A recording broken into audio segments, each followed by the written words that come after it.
Have you ever wanted to grow your own food but figured you needed a big backyard or raised beds to make it happen? Maybe you live in an apartment, a condo, or a place where all you have got is a patio or a sunny windowsill. I get it.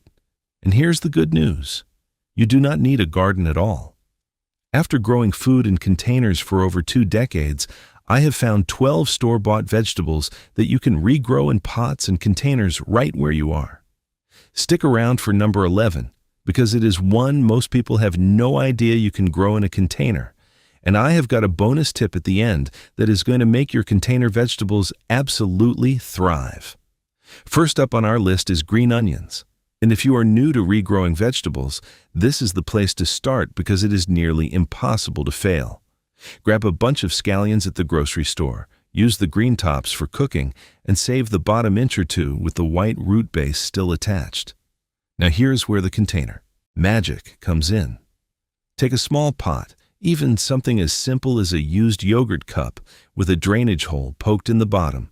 Fill it with moist potting mix and push those root ends about 1/2 inch into the soil.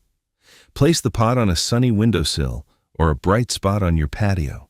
Keep the soil lightly moist, and within a few days, you will see fresh green shoots pushing upward.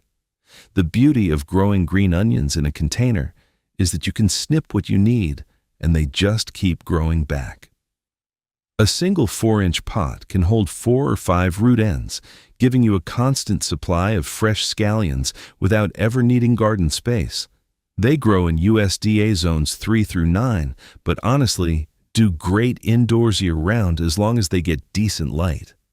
You can harvest from the same roots for months before they finally peter out, and then you just start over with your next grocery store bunch. It costs almost nothing, and the flavor of fresh, snipped scallions straight from the pot is so much better than anything you pull from the fridge. The second vegetable I want to share with you is romaine lettuce, and this one is so easy it almost feels like a magic trick. When you chop up a head of romaine for a salad, save the bottom 2 inches of the base. Place it cut side up in a small container with about 1/2 inch of water to get it started. Within 2 to 3 days, you will see tiny new leaves unfurling from the center. Once you see little roots forming on the bottom, transplant it into a wide, shallow pot with moist potting mix. A container that is at least 6 inches wide and 4 inches deep is plenty for a single romaine base. Lettuce has a shallow root system, so it does not need a deep pot at all. Romaine grows best in cool temperatures between 55 and 65 degrees Fahrenheit, making it ideal for a shady balcony in spring and fall or a bright windowsill during the cooler months. It thrives in USDA zones 2 through 10, depending on the season. You are not going to get a massive grocery store-sized head, but you will get a generous handful of tender, sweet leaves that are perfect for sandwiches and small salads. Keep the soil consistently moist and harvest the outer leaves first, letting the center continue to produce.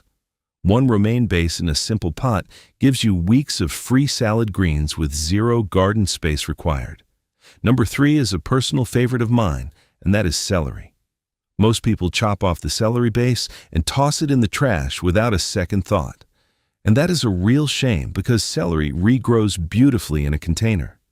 Save the bottom 2 inches of your celery bunch, start it in a shallow dish of water just like the lettuce, and wait for new stalks to sprout from the center. This usually takes 3 to 5 days. Once you see roots developing underneath and fresh stalks growing from the middle, transplant it into a pot that is at least 8 inches deep and 8 inches wide.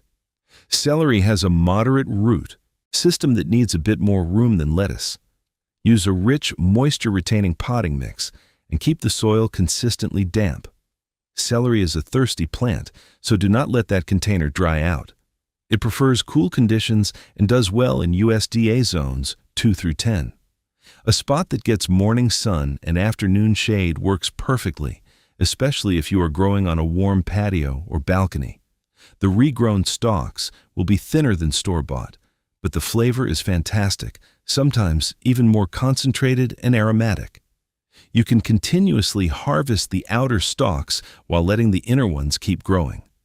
A single celery base in a deep pot can produce for months, giving you an ongoing supply of fresh celery for soups, stir-fries, snacking, and juicing. All from a scrap you were about to throw away and a pot on your counter. Now, what I've been sharing with you today are some of the easiest vegetables to regrow in containers, but they are really just a taste of what is possible. I put together a complete guide that lays the whole thing out for you. It is called the 30-Day Kitchen Scrap Garden Protocol, and it is everything I have learned about regrowing food from scraps, organized into a simple day-by-day plan you can start this week. It covers which scraps are genuinely worth your time and which ones to skip. It walks you through the exact setup and methods so you are not guessing. And it includes a full 30-day calendar, so you know exactly what to do each day. Click the link in the description right below this video. Just scroll down a little and you will see it. Or if you are watching on a television or a computer screen, you can take out your phone, open up your camera like you're going to take a picture, and hold it up to the QR code on screen right now. A little link will pop up at the top of your phone screen. Just tap that and it will bring you right to the guide. No typing, no searching. Either way works. I think you'll be glad you grabbed it. All right, let us keep going because we have got a lot more to cover. The fourth vegetable we are diving into is potatoes. And yes, you can absolutely grow a full harvest of potatoes in a container with no garden at all. If you have a potato in your pantry that has started sprouting little eyes, do not throw it away. That is a free potato plant. Cut the potato into chunks, making sure each piece has at least 1 or 2 eyes, and let the cut surfaces dry for a day. Then, grab a deep container, something like a 5-gallon bucket, a fabric grow bag, or even a large trash bag with drainage holes punched in the bottom. Fill it about 1/3 of the way with loose potting mix. Place your potato chunks in with the eyes pointing up and cover with about 4 inches of soil. As the green shoots grow and get about 6 inches tall, add more soil around the stems, leaving just the top few inches of foliage exposed. This is called hilling, and it encourages the plant to produce more tubers along the buried stem. Keep adding soil as the plant grows until your container is full. Potatoes love full sun and consistent moisture, and they do well in USDA zones 3 through 10. In about 70 to 90 days, the foliage will start to yellow and die back. That is your signal. Dump out the container and dig through the soil to find your harvest. It is like a treasure hunt, and the excitement of pulling out handfuls of fresh potatoes from a bucket on your patio is hard to beat. Yukon Gold, red potatoes, and fingerling varieties do especially well in containers. Coming in at number 5, we have got ginger, and this is one of the most rewarding container vegetables you can grow from a grocery store purchase. Next time you are in the produce section, pick up a fresh ginger rhizome. Look for a piece that is plump and firm with several visible bumps or nubs. Those bumps are growth eyes, and that is where new shoots will emerge. Let the piece dry overnight, then plant it about 1 inch deep in a wide container filled with warm, moist potting mix. The growth eyes should face upward. Ginger does not need a super deep pot, but it does like width because the rhizomes grow horizontally. A container that is at least 12 inches wide and 8 inches deep works great. Place it in a warm spot with bright, indirect light. Direct blazing sun can actually scorch ginger, so filtered light is best. Keep the soil consistently moist but not waterlogged. In about 2 to 3 weeks, you will see green shoots emerging, and from there, the plant produces beautiful, lush, tropical foliage.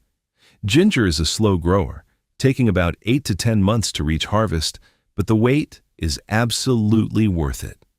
When the leaves start yellowing and dying back, gently dig around the base to harvest your fresh ginger. The flavor and aroma of homegrown ginger is in a completely different league from store-bought. It is hardy outdoors in USDA zones 8 through 12, but it does phenomenally well as a container plant indoors in any climate. One small rhizome from the grocery store can yield an impressively large harvest. The The sixth vegetable on our list is bok choy, and this one gives you some of the fastest visible results of anything on this list. When you buy bok choy at the grocery store, save the bottom 2 inches of the base after you chop off the leaves for cooking. Place it cut side up in a small dish of water, and within just 2 to 3 days, brand new green leaves will start sprouting from the center. It is genuinely thrilling how fast bok choy responds. Once you see roots forming underneath, usually after about a week, transplant it into a container that is at least 6 inches deep with moist, rich potting mix. Bok choy has a relatively compact root system, making it perfect for container growing. It is a cool season crop that prefers temperatures between 50 and 70 degrees Fahrenheit. So, a shady balcony in spring or fall is ideal. It grows in USDA zones 2 through 11 depending on timing. Both baby bok choy and Shanghai bok choy regrow beautifully and are well suited to containers. Harvest the outer leaves as they grow and let the center continue producing. Fresh bok choy from your own container is wonderful in stir-fries, soups, noodle dishes, and salads. Now, number 7 is garlic, and while it takes patience, growing garlic in a container is easier than most people think. When you find a head of garlic in your kitchen that has started sprouting little green shoots from the cloves, that is your cue. Separate the sprouting cloves and plant each one about 2 inches deep in a container of well-draining potting mix, pointy end facing up. A pot that is 8 to 10 inches deep works well for garlic. Space the cloves about 3 to 4 inches apart. Garlic needs full sun, so your sunniest balcony spot or patio location is ideal. Keep the soil moderately moist, but not soggy. Garlic is hardy in USDA zones 3 through 8 and actually benefits from a period of cold, so leaving the container outdoors through winter in most zones is perfectly fine. In the meantime, you can snip and eat the green shoots that grow up, which taste like a mild, garlicky version of chives and are wonderful in salads, eggs, and stir-fries. After about 8 to 9 months from a fall planting, the foliage will yellow and dry down. That means that your bulbs are ready. Harvest them, cure them in a dry spot for a couple of weeks, and enjoy fresh garlic that is so much more flavorful than store-bought. It will honestly surprise you.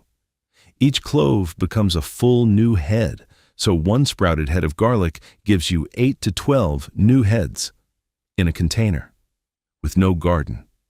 The 8th vegetable we have got to talk about is sweet potatoes, and growing these in a container is one of the most fun projects you can try. Start with an organic sweet potato. Organic is important because conventionally grown sweet potatoes are often treated with a sprout inhibitor. Suspend the sweet potato halfway in a glass of water using toothpicks and set it in a warm, sunny spot. Within 1 to 2 weeks, green slips will start growing from the eyes. Once those slips are about 6 inches long with their own roots, gently twist them off and plant them in a large container. Sweet potatoes need room, so a 20-gallon grow bag or a large half-barrel planter works best. Use loose, well-draining soil and give them plenty of sun. Sweet potatoes are vigorous growers, and the vines can trail beautifully over the edges of your container, which actually looks lovely on a patio or balcony. They need a long, warm season of about 90 to 120 days and thrive in USDA zones 5 through 11. When the foliage starts yellowing in the fall, dump out your container and harvest your sweet potatoes. One single sweet potato can produce a dozen or more slips, and each slip grows into a full plant. The harvest from just 2 or 3 large containers can be genuinely impressive. Number 9 on our list is tomatoes, and I know what you might be thinking. Can you really grow tomatoes from a grocery store tomato in a container? The answer is absolutely yes. Take a ripe tomato and cut a few thin slices. Lay those slices flat on top of a pot filled with moist potting mix and cover with about 1/4 inch of soil. Keep it warm and moist, and in about 7 to 10 days, you will see tiny tomato seedlings popping up. Thin them so you have 3 or 4 strong plants, then transplant each one into its own container once they are about 4 inches tall. For container growing, look for determinate or patio varieties, though even standard tomatoes work if you use a large enough pot.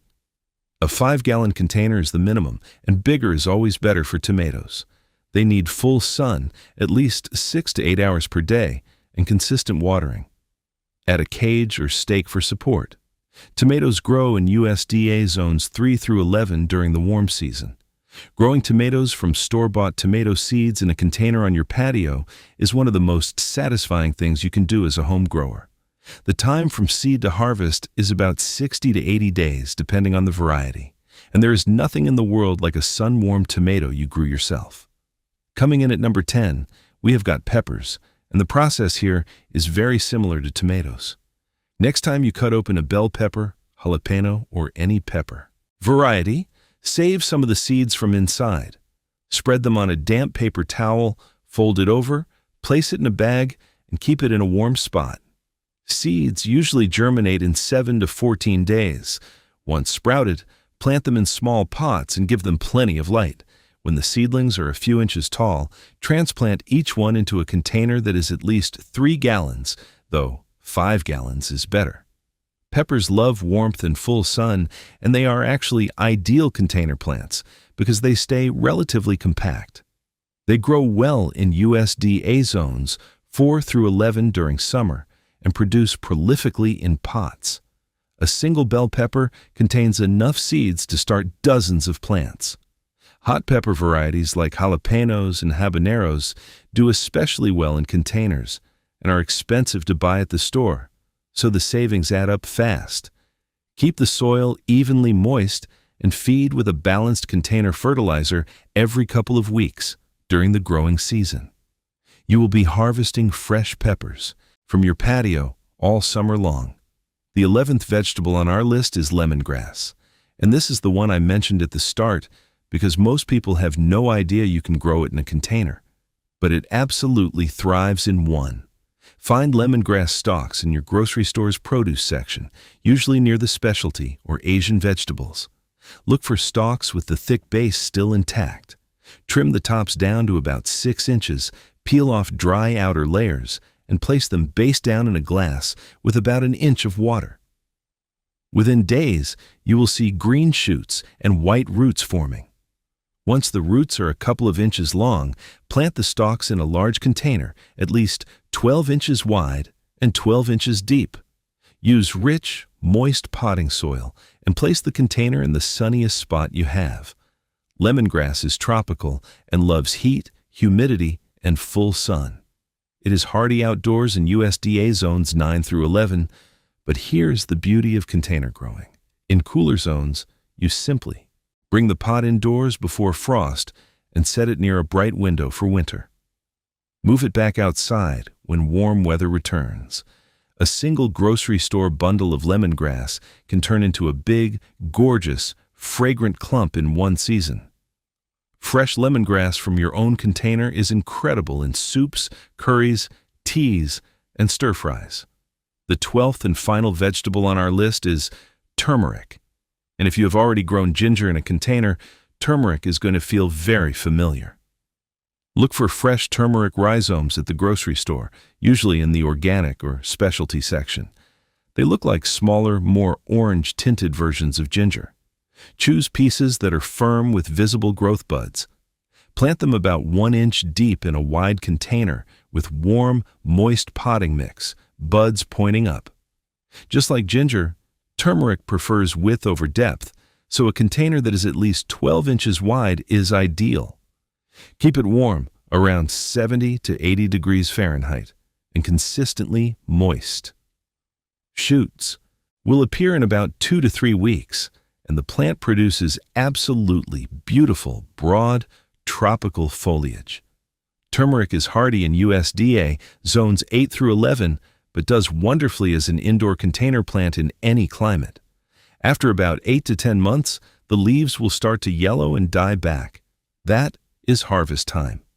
Carefully dig through the soil to find the brilliant orange rhizomes. Fresh turmeric has a vibrant flavor and color that dried powder simply cannot match. It is incredible in curries, smoothies, golden milk, and teas. One small rhizome from the grocery store can multiply into a generous harvest, all from a container on your counter or patio. All right, now here is a bonus tip that is going to change the game for your container vegetable garden.